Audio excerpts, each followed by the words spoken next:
Akulah yang membelinya. Astaga, sungguh memanjahkan mata. Oh, halo Yuli. Aku nggak menyangka kau ada di sini. Kebetulan sekali, Kak Vivan. Kalian berdua saling kenal? Ya, dia adalah Vivan Atmojo, putri kebanggaan keluarga Atmojo.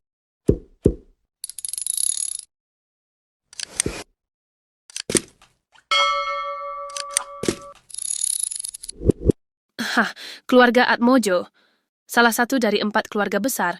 Apa yang dilakukan Vivan di sini? Bagaimana dia tahu William menjual lobster? Yuli, kau terlalu menyanjungku. Aku bukan kebanggaan keluarga. Aku cuma kuli mereka.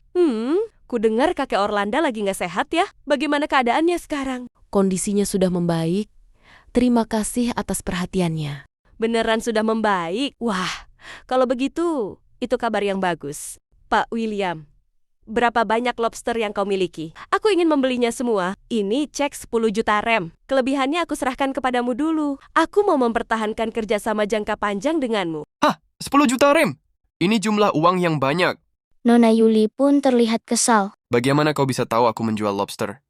Bukannya menjawab pertanyaan William, Nona Vivan malah ketawa-ketawa kecil sambil lompat-lompat kecil, sehingga membuat William mimisan lagi. Mungkin kau nggak mengenalku, Pak William, tapi aku udah tahu tentangmu sejak lama. Kau menyelidikiku? Tenang dulu. Aku nggak menyelidikimu. Sekarang kau sudah terkenal. Wajar kalau ada banyak orang mengenalmu. Aku terkenal? Omong-omong, Sarah Nadila adalah adik sepupuku. Adik sepupu? Ibu Sarah sakit parah, tapi aku nggak pernah lihat kau menjenguknya. Jika engkau dan Sarah adalah kerabat, berarti engkau bukan kakak sepupu yang baik. Kita bicarakan soal obatnya saja ya. Ceritanya sangat panjang. Pokoknya, hubungan kami dulu sangat dekat. Uang 10 juta rem. Aku nggak pernah melihat uang sebanyak itu dalam hidupku. Cepat setujui dia, Pak Guru. Nggak ada yang perlu diragukan lagi. Kau terlambat, aku sudah berjanji untuk menjual lobsternya ke Yuli. Kami sudah membicarakan dengan detail kerjasamanya. Mungkin kali ini Kak Vivan kurang beruntung. Nggak apa-apa. Masih ada banyak kesempatan. Suatu hari nanti, pasti akan bekerja sama. 10 juta rem ini, anggap saja sebagai deposit untuk kerjasama kita di masa mendatang. Pak William, aku sangat menantikan bekerja sama denganmu. Kau nggak takut aku kabur dengan uangmu? Aku yakin kau nggak akan memandang uang segitu. Sepertinya dia menyelidikiku lebih menyeluruh dari yang kukira. Dia pasti bukan cewek sederhana. Kalian lanjutkanlah mengobrolnya. Aku pergi dulu. Nona Atmojo, bawahlah cekmu. Kau nggak bisa menerimanya. Tapi kau bisa terima kartu nama ini kan? William pun menerima kartu nama Nona Atmojo. Sebagai gantinya, bolehkah kau memberitahu nomormu? Setelah ditolak, dia langsung memberi kartu namanya untuk mendapatkan nomor HP-ku. Aku yang sudah menerima kartu namanya jadi nggak bisa menolaknya. Banyak banget triknya. Tandanya mau aku berhutang budi padanya, agar kelak harus bekerja sama dengannya. Yaps, Vivian Atmojo pun berhasil mendapatkan nomor HP William Yorda. Nanti kita saling menghubungi lewat telepon ya. Hehe, kalian tahu sendirilah ya, apa yang dirasakan Nona Ketty. Seketika William langsung merinding. Pak William, bisakah kita bicara sebentar? Kau datang untuk masalah kakekmu kan?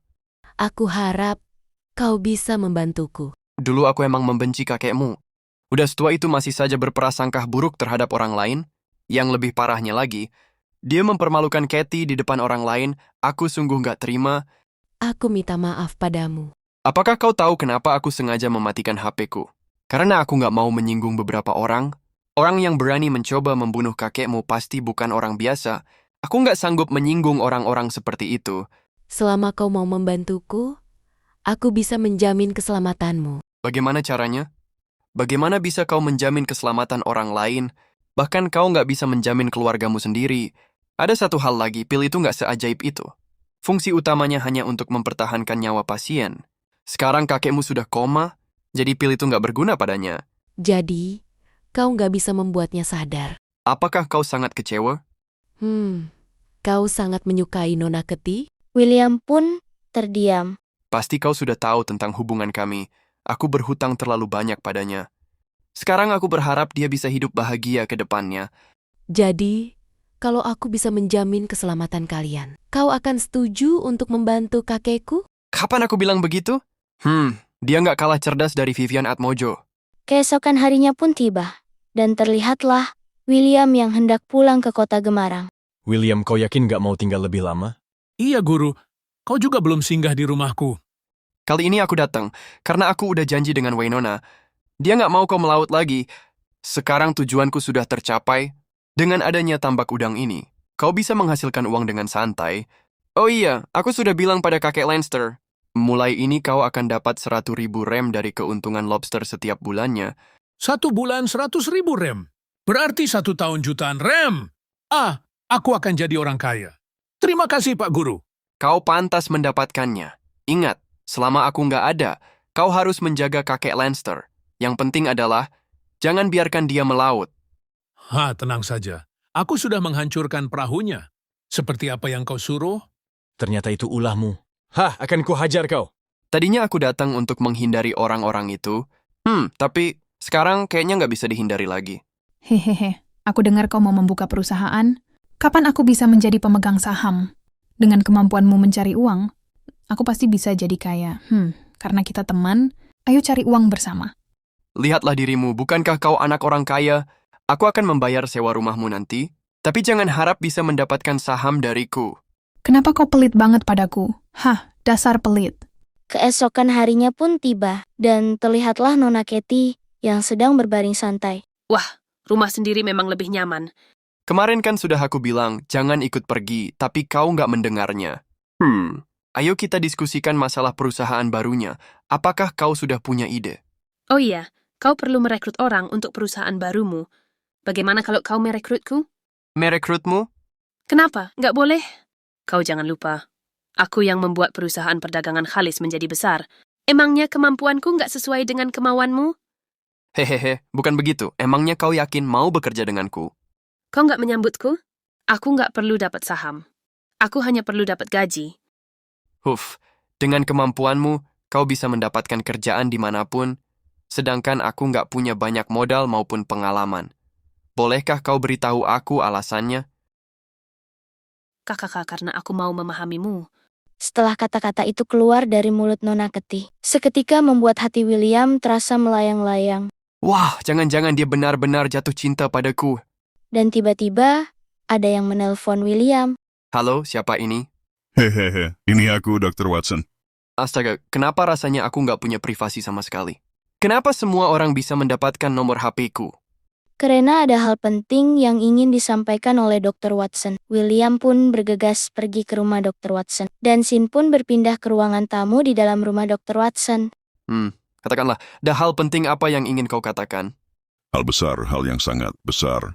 Ini terkait dengan reputasi kedokteran Leongkok. Apa hubungannya denganku? Ilmu kedokteranku bukan kupelajari dari kalian. Sebenarnya emang nggak ada hubungannya sama sekali, tapi kami membutuhkan bantuanmu. Kalau nggak ada hubungannya denganku, kenapa harus membantu? Urus saja sendiri.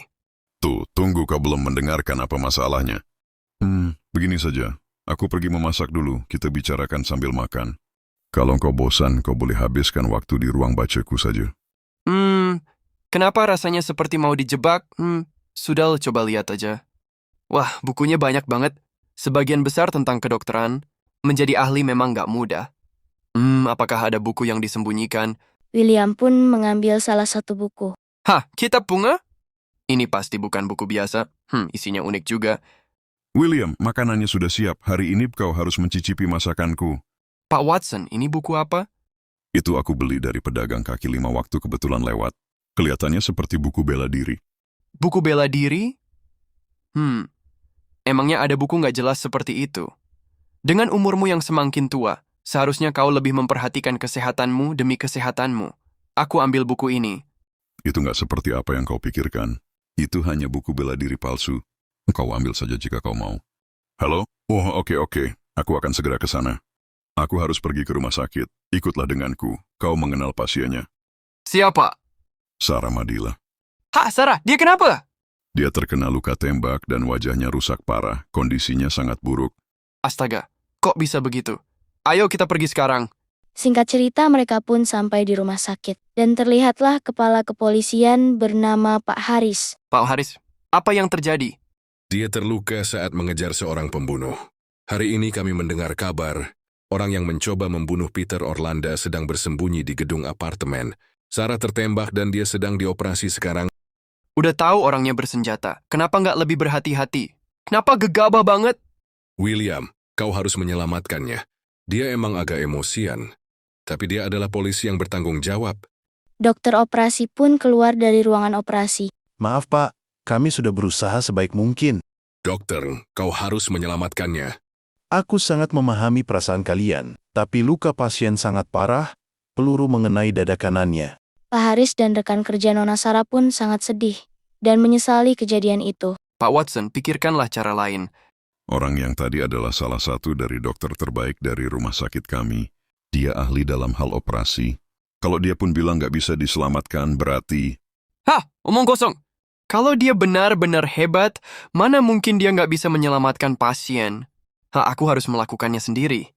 Pak Watson suruh orang memasak obat, ambilkan aku 2 kotak jarum perak, siapkan sebuah ember besar, dan siapkan 2 orang perawat. Nggak ada yang boleh masuk tanpa izinku. Kalau dia masuk, berarti pasien masih bisa diselamatkan. Cepat lakukan seperti apa yang dikatakannya. Dan terlihatlah kondisi Nona Sarah yang sedang koma. Meskipun sekarang bisa menggunakan bubuk obat untuk menutupi lukanya, tapi ini masih belum cukup. Astaga, nggak ada rambutnya!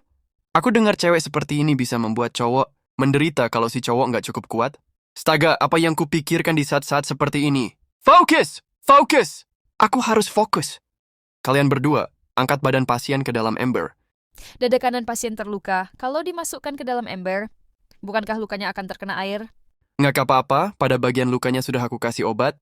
Kalian lakukan saja apa yang aku suruh. Aku nggak ahli dalam hal operasi. Di masa depan pun luka ini sangat mematikan. Aku hanya bisa mencoba teknik jarum yang pernah aku baca dari sebuah buku. Dr. Watson, sekarang sudah 4 jam.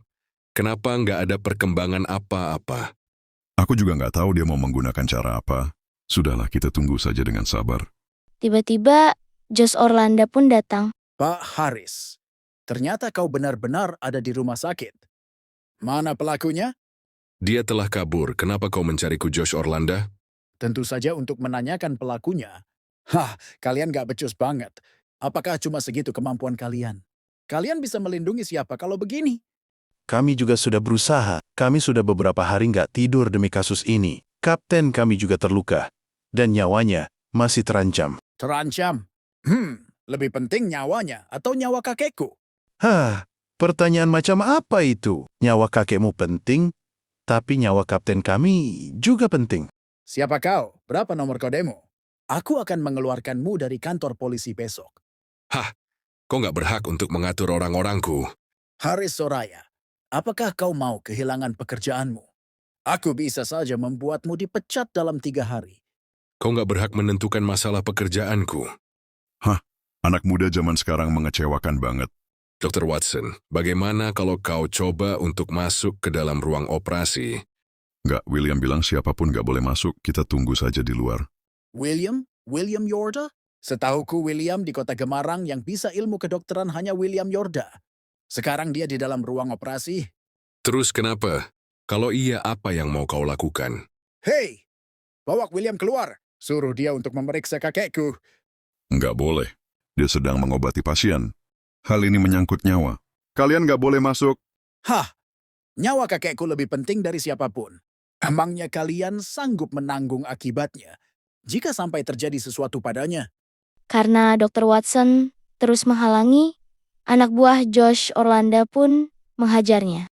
Pak Haris, hentikan mereka. Biarlah. Paling aku hanya akan kehilangan pekerjaanku. Nyawa orang lebih penting.